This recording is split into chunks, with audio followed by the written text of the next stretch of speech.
Hola queridos alumnos, bienvenidos. Espero que hayan tenido un buen descanso. Vamos a continuar con lo que estábamos viendo antes de esta pausa que tuvimos, que primero estuvimos viendo el proceso de independencia, ¿cierto? Vimos lo que era la patria vieja, la reconquista y la patria nueva. Y todo este gran proceso que duró lo que fue hasta que nos pudimos independizar definitivamente, ¿cierto? Entonces, ¿qué vamos a ver ahora? Luego de la independencia va a quedar una gran duda y es cómo organizamos el país. Por lo tanto, es lo que vamos a ver a continuación. Pero antes, tienen que hacer esta actividad que les dejé aquí. Dice, lo que tienen que hacer es esta misma flechita que tienen, no, allá, allá, tienen que dibujarla en su cuaderno. Cada centímetro va a corresponder a un año, lo van a hacer bien bonito en su cuaderno, me van a enviar la foto a Classroom para que yo la pueda revisar. Entonces dice, identifique en la línea de tiempo las etapas de la independencia y pinte cada una de las etapas según la información que se muestra acá. Por ejemplo, con verde, la patria vieja. La patria vieja estará acá o estará acá. Se va a pintar todo el proceso verde dependiendo de dónde se encuentre, que ya lo dije al principio y no les voy a volver a soplar.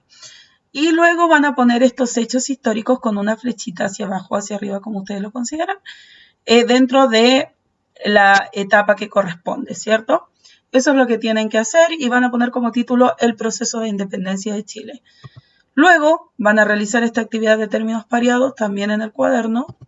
Aquí está la rúbrica de evaluación y eso es todo lo que tienen que hacer. Está en el PPT, así que vamos a pasar rapidito con esto. Bien, siguiendo entonces, la conformación de la República.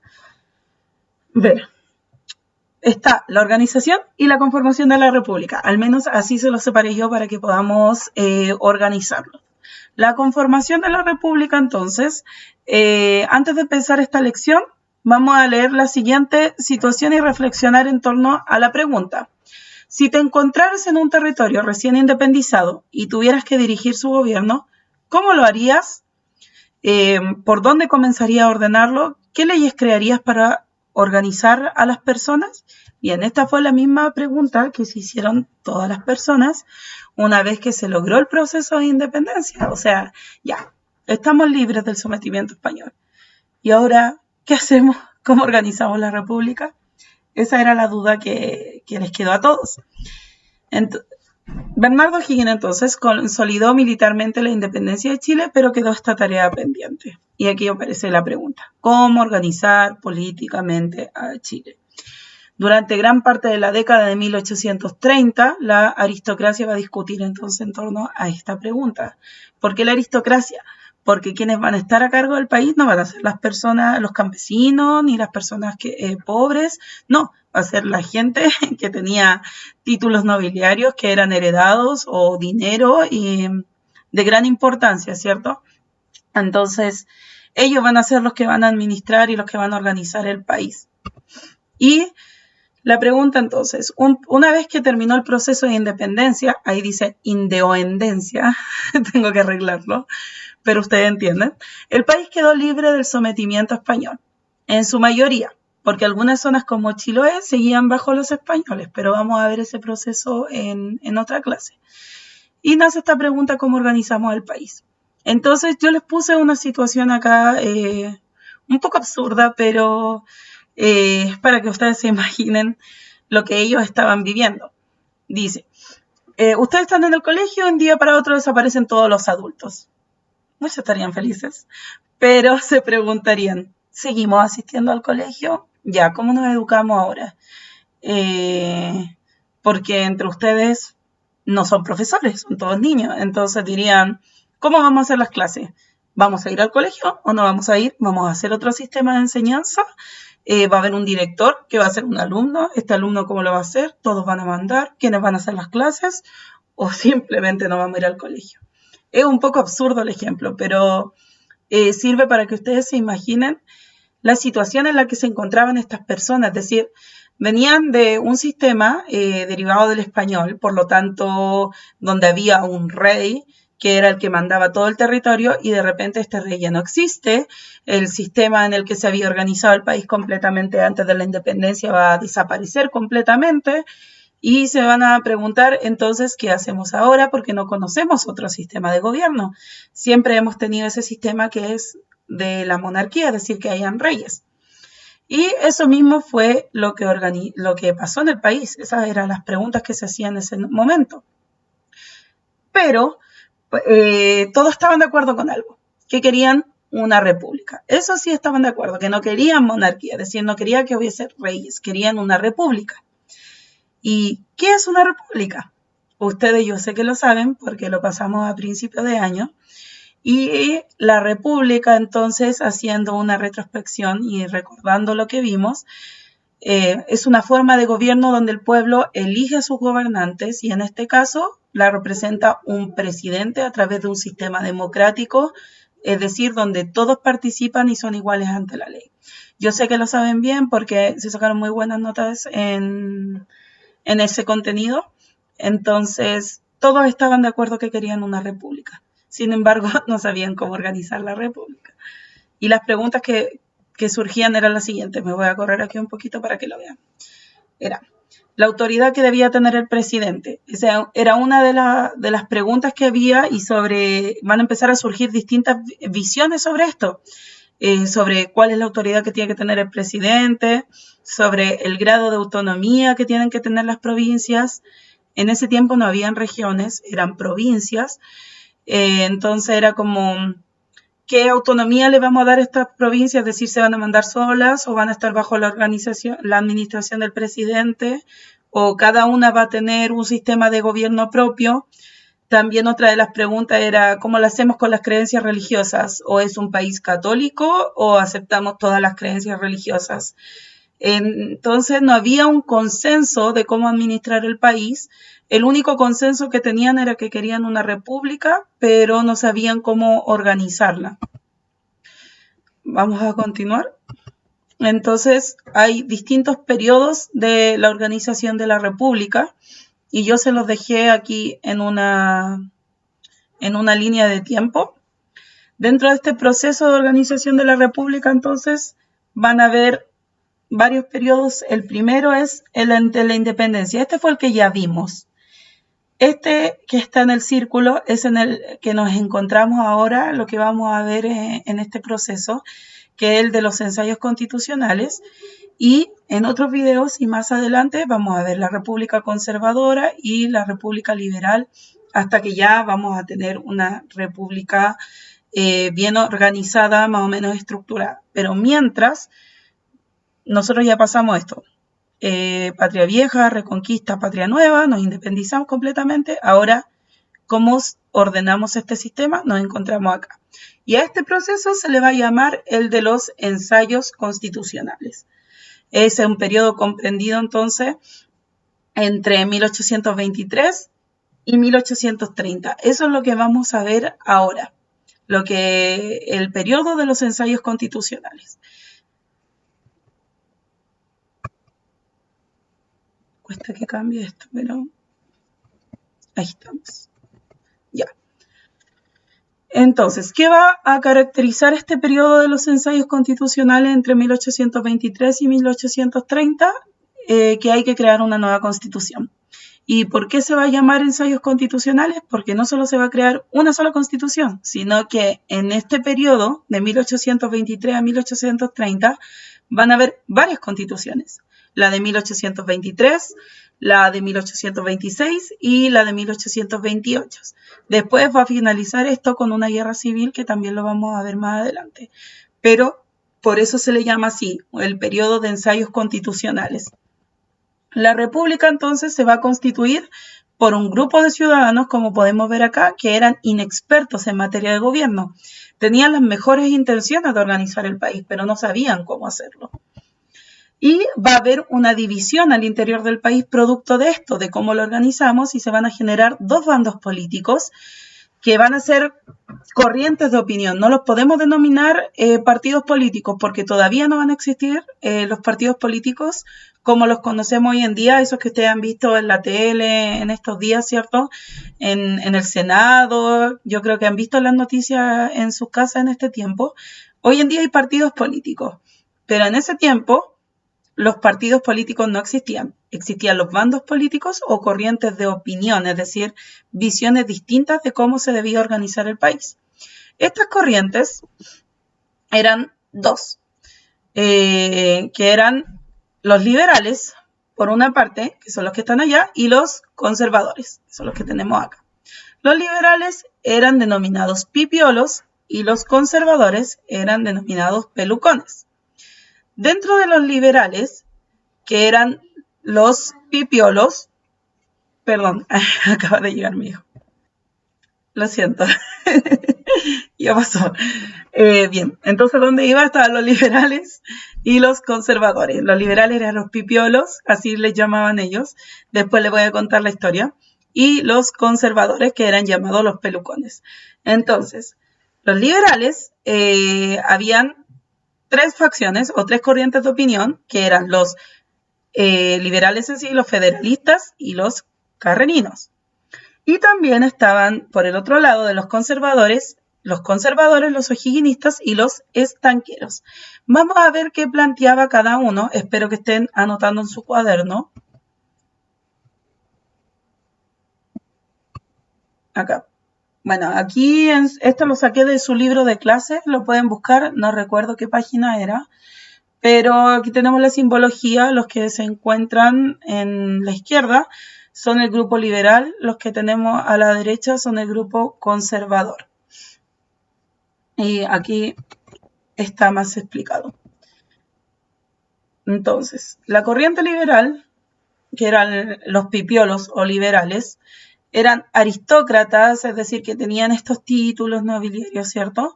Jóvenes, cultos, de tendencia liberal e influidos por los ideales de la Ilustración y la Revolución Francesa. Esa es la tendencia liberal. Cuando hablamos de liberales, nos referimos a que sus principales ideas eran las de la Ilustración y la Revolución Francesa. Ustedes se preguntarán ahora, ¿qué es la Ilustración y la Revolución Francesa? Ya que todavía no los hemos pasado, ¿cierto?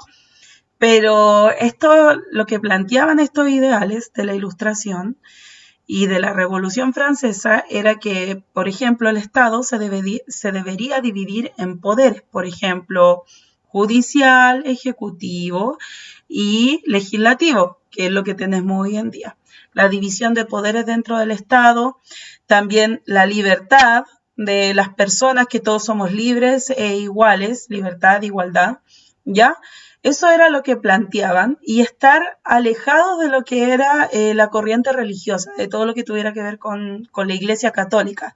En cambio, la corriente conservadora, que eran los pelucones, también eran hombres ricos, aristócratas, y muchas veces antiguos realistas, es decir, de los que estaban a favor de la corona en el tiempo de la independencia, pero eran partidarios de gobiernos fuertes, es decir, donde el presidente y centralizadores, fuertes y centralizadores, es decir, que el presidente tuviera mucho más poder que un grupo de personas como el Parlamento. Eso era lo que planteaban, que el presidente iba a ser como la máxima figura, iba a tener mucha injerencia en las decisiones del país. En cambio, los liberales no, ellos planteaban más, estaban por la idea de que el Parlamento tuviese, que este grupo de senadores y diputados, por ejemplo, que ellos tuvieran más poder en las decisiones que el presidente. Porque ¿qué pasa a veces con los gobiernos fuertes y centralizadores? Que muchas veces el presidente tiene tanto poder que puede mandar a hacer cosas que no corresponden, ¿cierto? Por ejemplo, una dictadura, donde las personas pierden su democracia, su poder de decisión. Entonces, por eso los liberales tenían un poco de miedo de lo que planteaban los conservadores, que era este gobierno fuerte y centralizador. Además, los conservadores, que eran los pelucones, conservadores o pelucones, que es lo mismo, daban su apoyo absoluto a la Iglesia Católica, que la Iglesia tuviera una alta participación en lo que eran las decisiones políticas del país. También vamos a tener los federalistas, donde van a destacar las leyes federales de 1826, que lo vamos a ver más adelante. Los federalistas tenían como ideal la Constitución de Estados Unidos, es decir, querían que el país se dividiera como estas provincias, fueran así algo como los estados que hay ahora en Estados Unidos, y que cada una tuviera sus propias leyes y su propia administración. Hoy en día no es así porque el país se divide en regiones y todos siguen una sola constitución, y todo lo que dice, lo que emana desde el Ejecutivo, del presidente, ¿cierto? Y el Parlamento, se aplica para todo el país. Pero los federalistas querían que fuera distinto, que cada provincia tuviera sus propias leyes. Los carrerinos, que manifestaban su antipatía hacia O'Higgins y que eran seguidores de las ideas de Carrera, ¿cierto? Esos van a ser los que van a estar dentro de la corriente liberal. En la corriente conservadora, por otra parte, vamos a tener entonces los pelucones, que ya les nombré las características, que era lo mismo que conservadores. Los o'higginistas, que van a ser los amigos personales de O'Higgins, que van a exigir que retorne al país para poder ordenar la república, porque lo ven como el único salvador y como el que puede solucionar todos estos problemas. Y los estanqueros, que van a ser grupos de comerciantes dirigidos por un personaje súper importante que vamos a ver más adelante, que se va a llamar Diego Portales, y que también creían en una república autoritaria, donde el presidente tuviera mucho poder y un gobierno fuerte. Entonces, ¿qué está pasando en el país mientras se organiza la república? En el contexto económico, Chile va a estar en una crisis porque la independencia, recuerden que van a ser 3 procesos, la patria vieja, la reconquista, la patria nueva, que va a dejar al país sumido en una crisis total, producto de estas guerras y las cuantiosas pérdidas que provocó entonces la guerra de la independencia. Va a ser la primera característica de lo que va a estar sucediendo en este contexto económico. El terremoto del 19 de noviembre de 1822, que prácticamente va a destruir la ciudad de Valparaíso, y además Bernardo O'Higgins, para las obras de construcción en el país, paró estas obras de construcción en el país, y principalmente porque tenía que financiar la expedición libertadora de Perú, se endeudó con Inglaterra y ahora Chile debía mucha plata a Inglaterra. Entonces teníamos una deuda externa bien grande. Todo esto producto de lo que había sucedido en este proceso de independizarnos. En el contexto social, había un contexto de miseria en que se encontraba la población, es decir, que habían problemas económicos, hizo que creciera el bandidaje rural. Por ejemplo, tenemos la historia de los pincheiras, que eran bandidos rurales que colaboraron con el ejército realista. Y pueden buscarlo, lo pueden googlear o lo pueden buscar en YouTube, la historia de los pincheiras, es bien interesante. Ya no le vamos a dar tanto detalle, lo principal es que sepan que existía el bandidaje en este tiempo, producto de la miseria en que se encontraba el país. Entonces, vienen los ensayos constitucionales. Dicen ya, ¿cómo organizamos la república? Primero tenemos que hacer una constitución, ¿ya? Y comenzaron a hacer constituciones. Y la primera constitución va a ser la de 1823, que se hace bajo el gobierno de Ramón Freire, que va a ser el que va a gobernar el país en este momento, en 1823, cuando O'Higgins se abdique. Entonces, Ramón Freire, que era un militar además, y ayudó en la campaña para liberar a Chiloé de los españoles e incorporarla al territorio nacional, bajo el gobierno de se va a crear la Constitución de 1823, que su autor fue Juan Egaña. Pero en este tiempo no se les llamaba presidente, se les llamaba directores supremos. O'Higgins también fue un director supremo y Freire también fue un director supremo. Todavía no existía la palabra o la figura de presidente. Entonces, en esta constitución se intentó promover la implantación de una ciudadanía ejemplar a través de una serie de normas que van a regir la vida cotidiana de las personas. Bajo este contexto y en esta constitución es cuando se incorpora Chiloé al territorio nacional, ya que lo tenían los españoles, y logramos ganarlo para incorporarlo al territorio nacional. Logramos, como si hubiera estado ahí, pero se entiende. Y el 24 de julio de 1823, entonces resulta ser esta fecha histórica para Chile, ya que fue el primer país americano y segundo a nivel mundial en decretar la libertad absoluta de la esclavitud. No los alcanzan a ver ahí, pero está en el PPT. Eso fue lo que también sucedió y que está en la Constitución de 1823, que ya no hay esclavitud, ¿ya? Esclavitud. Me sonó como si hubiera dicho Nike. Entonces, en 1826 va a haber otra constitución. Bajo la presidencia, ahora sí se va a llamar la figura de la persona que está encargada del país, se va a llamar presidente. Y este va a ser el primer que va a tener este nombre como presidente, va a ser Manuel Blanco Encalada.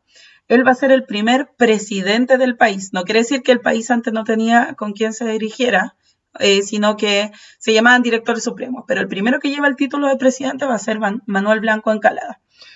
Y esta se le llama Constitución Federal, a la que se va a la Constitución de 1826. Su impulsor va a ser José Miguel Infante. ¿Y qué pretendía esta Constitución? Aplicar la autonomía entonces política de las provincias, que fue lo que les dije yo, que tuvieran sus propios consejos de electores, sus propias asambleas legislativas, sus propias leyes, y se inspiraba en el modelo de Estados Unidos. Eso plantea entonces la Constitución de 1826. Y la Constitución de 1828, ya ven por qué se llaman ensayos constitucionales, porque hay muchas constituciones que se van arreglando en el camino. Esta fue creada bajo el gobierno de Francisco Antonio Pinto y su creador fue José Joaquín de Mora, que pretendía una igualdad de poderes entre el legislativo y el ejecutivo y fortaleció las libertades públicas y los derechos políticos de los miembros de la aristocracia. Ahí entonces también les dejé la explicación de aristocracia, que ya se las di delante.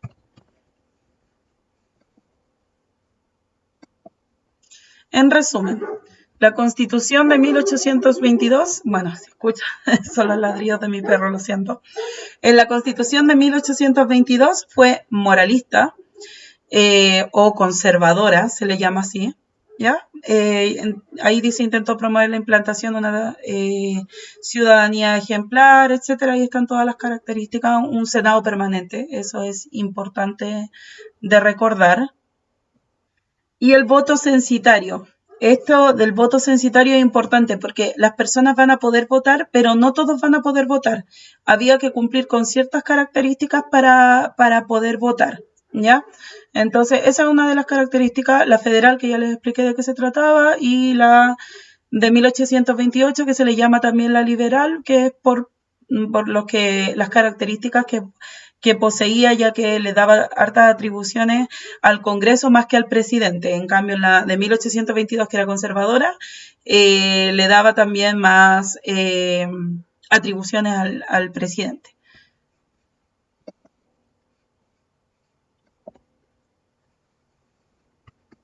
En conclusión, chiquillos, como tengo frío, por eso le hago así. Como observamos, fue un proceso largo el que se dictaron 3 constituciones, hubo distintos presidentes, aunque al principio se llamaba director supremo, algunos solo duraron meses en el cargo, y por eso también se les denomina ensayos constitucionales, ya que en cierta manera estaban probando cómo organizar la república, y hubo toda esta cantidad de constituciones porque era como ensayo y error, ¿ya? No es que el país haya estado a la deriva, sino que fueron probando de a poco cómo era que querían la organización. Y claro, como habían distintas corrientes en estos bandos políticos, entonces unos estaban de acuerdo con esta constitución, pero el otro bando no, entonces después se cambió la constitución con otro presidente, dependiendo del bando político del que fuera este presidente, se hacía una constitución de acuerdo a esta y después se hizo la otra, que era favorable al otro bando, también dependiendo del que era el presidente. Y eso fue lo que fue pasando en este periodo que se llama ensayos constitucionales. ¿Cómo termina este proceso de ensayos constitucionales? Con la batalla del Ircay en 1830, donde se enfrentan conservadores, que eran los pelucones, versus los liberales, que eran los pipiolos, y finalmente van a ganar los conservadores. Entonces va a haber una guerra civil acá, que va a ser esta batalla del Ircay, y va a comenzar, los que van a ganar, como ya les dije, va a ser el gobierno conservador, va a empezar entonces este proceso de los conservadores, que va a ser el que vamos a ver en la siguiente clase, que también tiene que ver con la organización de la República. El primer proceso entonces va a ser la primera etapa, la independencia, segunda etapa, ensayos constitucionales, y la tercera etapa, la que vemos en la siguiente clase, se va a denominar el gobierno o los gobiernos conservadores. Algo que no les expliqué, que les voy a explicar ahora, como para concluir, era que los pipiolos, se los debía haber explicado antes, pero se les decía así porque se les denominaba a los hombres sin posición fija, que eran inquietos, movedizos. A ellos se les denominaba pipiolos, como que no estaban nunca quietos. Esa es una de las interpretaciones que se les da a los pipiolos.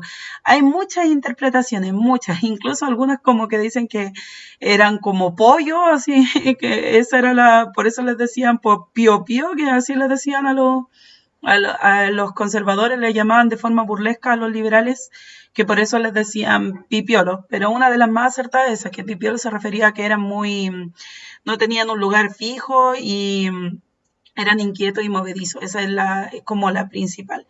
Pero si lo buscan en internet van a encontrar distintas versiones de por qué les decían pipiolo.